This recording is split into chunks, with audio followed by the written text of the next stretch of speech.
எல்லாருக்கும் நமஸ்காரம். இன்றைக்கி நம்ம புதினா சாதம் தான் பார்க்க போகிறோம். பாருங்க, 1.5 ஸ்பூன் உளுத்தம்பருப்பு எடுத்துட்டுருக்கேன்.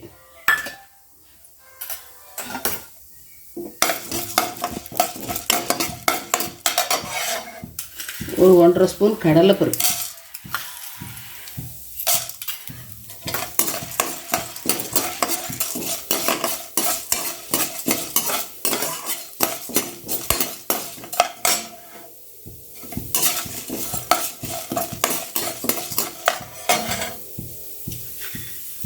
இப்போ 1.5 ஸ்பூன் கொத்தமல்லி விதை.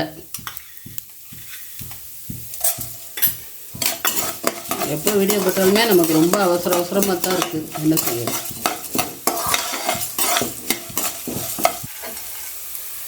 2 கிராம்பு 2 ஏலக்காய் போட்டுருக்கேன். இதில் நீங்கள் பட்டை வேணாலும் போட்டுக்கலாம்.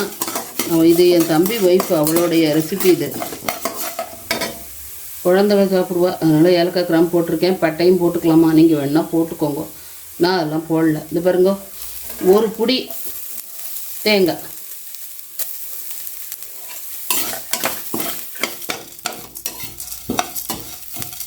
புளிப்புக்காக ஒரு தக்காளி பழம்.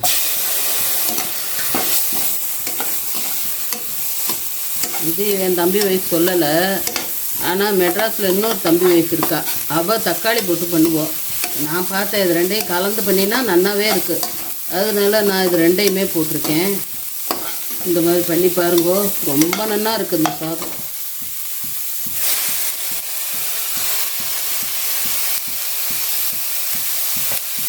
புதினா சொல்லலைல்ல எவ்வளோ இருந்ததுன்னு. பாருங்க, இப்படி ஒரு கைப்பிடி புதினா போட்டிருக்கேன். ஒரு கைப்பிடி அதையும் போட்டு நல்லா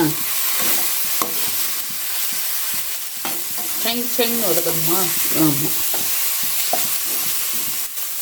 நல்லா அப்படி வதக்கிக்கணும். அவ்வளோதான். அடுப்பை ஆஃப் பண்ணிவிட்டு ஆற வச்சு இதை நல்லா மிக்சியில் அரைச்சிட்டு அதுக்கப்புறமா காட்டுறேன்.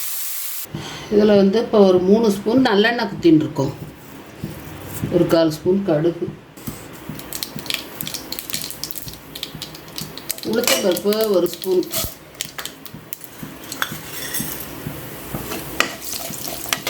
கடலைப்பருப்பு 1 ஸ்பூன். இதுக்கு நான் பெருங்காயம் போட மாட்டேன், ஏன்னா அந்த புதினா இருக்கு இல்லையா, அதோட வாசனையை வந்து அடிச்சிடும். அதனால போட மாட்டேன். மிளகாயும் போடலை, ரெண்டும் போட மாட்டேன். இது பாருங்க, பெரும்புடியாக ஒரு பிடி கடலை,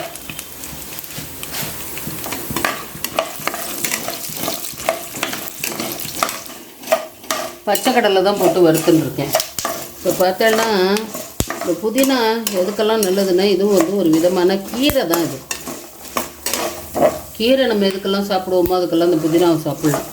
நல்ல இரும்பு சத்து இருக்குது, ஃபைபர் இருக்குது, உடம்புக்கு ரொம்ப நல்லது. பல்லுக்கு மெயினாக, பல்லுக்கு ரொம்ப நல்லது. பல்பொடியில் நான் மெயினாக புதினா போடுவேன். அதுக்கப்புறம் வயத்துக்கு ரொம்ப நல்லது, நல்ல ஜீரண சக்தி கொடுக்கும். இந்த வாயெல்லாம் கசக்கிறது, வயத்தை பிரட்டுறது அப்படின்னு சொல்கிறாங்க இல்லையா, அதுக்கெல்லாம் புதினா நல்லது. இது மருந்து தான். இது நல்ல, இது வந்து ஒரு வித்தியாசமான வாசனை இருக்கும், அது நல்லா இருக்கும். இந்த இது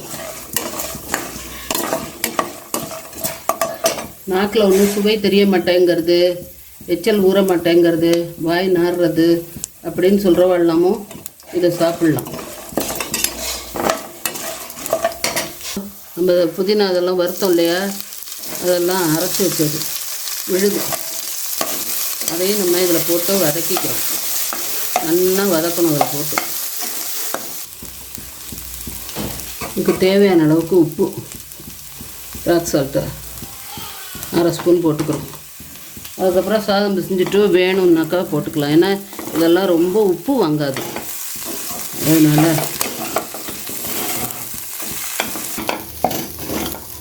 அவ்வளோதான். உப்பையும் போட்டு நல்லா நம்ம கிளறியாச்சு. இந்தமாதிரி சாத்தை போட்டு கலக்க வேண்டியது. அடுப்பு ஆஃப் பண்ணியாச்சு.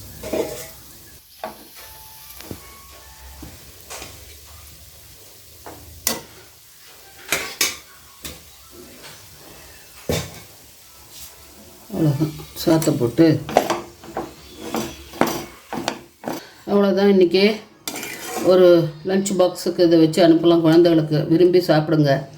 இதில் கடலை எண்ணெய்னா என்ன பண்ணுறது, தேங்காய் இல்லைன்னா என்ன பண்ணுறது, தக்காளி இல்லைன்னா என்ன பண்ணுறது அப்படின்னா, எது இல்லையோ அதை மட்டும் குறைச்சிட்டோ நீங்கள் பாட்டுக்கு பண்ணிக்கலாம்.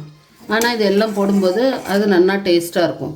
இன்றைக்கி தக்காளி மட்டும்தான் இருக்குது, தேங்காய் இல்லைன்னா தக்காளி மட்டுமே போட்டு பண்ணலாம், நல்லா இருக்குது. தக்காளி இல்லை தேங்காய் மட்டும்தான் இருக்குது அப்படின்னா அதை மட்டுமே போட்டு பண்ணலாம், அதுவும் நல்லா தான் இருக்குது. ஆனால் இந்த கடலையை குறைச்சிட்டோம்னா அவ்வளோ தூரம் நல்லா இருக்காது. அதனால் இந்த மாதிரி இந்த புதினா சாதத்தை பண்ணி சாப்பிட்டு பார்த்துட்டு எப்படி இருந்தது அப்படின்னு சொல்லுங்க. சாதத்தை எப்போவுமே கம்மியாக போட்டுக்கணும், இல்லைன்னு வச்சுக்கோங்க அந்த டேஸ்ட்டு அடிபட்டு போயிடும். கொஞ்ச நாள் ஊறும், ஊறினத்துக்கு பிறகு பார்த்தா அப்படியே விளேர்னு ஆகிடும். அதனால் நிறைய சாத்தை போட்டால் அப்படி ஆகிடும். அதனால் கம்மியாக தான் சாத்தை போட்டுக்கணும். இப்படி பண்ணிக்கலாம் நீங்கள். அப்படி இல்லைன்னா என்ன பண்ணலான்னா, முதல்ல எல்லாம் வறுத்தம்பத்தில் பருப்பெல்லாம் உளுத்தம்பருப்பு, கடலைப்பருப்பு, கொத்தமல்லி வேற எல்லாம் வறுத்தேனணும். எல்லாத்தையும் வறுத்து நிலக்கல்லையும் கூட அதோடையே வறுத்து ஒரு பொடி மாதிரி பண்ணி வச்சுடலாம். பண்ணி வச்சுன்ட்டு புதினாவையும் தக்காளியும் தனியாக வதக்கிக்கிண்டு அதை அரைச்சி அப்புறம் இது எல்லாத்தையும் ஒன்றா கலந்து அப்படியும் பண்ணலாம். அந்த மாதிரி பண்ணாலும் நல்லாயிருக்கும். தக்காளி வேண்டாம் அப்படின்னாக்கா இதில் புதினாவில் எலுமிச்சம்பழம் கூட குத்திக்கலாம். அது ஒரு டிஃப்ரெண்ட் டேஸ்ட்டாக அதுவும் நல்லா தான் இருக்கும். இப்படி நமக்கு எப்படி வேணுமோ அப்படி பண்ணலாம். ஆனால் இது ரொம்ப ரொம்ப டேஸ்ட்டாக இருக்கும். இது என் தம்பி ஆத்துக்காரியோட ரெசிபி தான் இது. அவள் தான் இது அடிக்கடி பண்ணுவோம், நல்லாயிருக்கும். இது நீங்களும் பண்ணி சாப்பிட்டு பார்த்துட்டு எப்படி இருந்ததுன்னு சொல்லுங்க. ஏலக்காய் கிராம்பு போட வேண்டாம்னா போட வேண்டாம், நான் போட மாட்டேன். இங்கே உங்களுக்கு வீடியோக்காகத்தான் அதை போட்டு காமிச்சேன், இல்லைன்னு நான் போட மாட்டேன். உங்களுக்கு வேண்டாம்னா நீங்களும் போட்டுக்காதீங்க. இந்த பாருங்க, புதினா சாதம் ரெடி. அடுத்த வீடியோவில் சந்திப்போம்.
artist.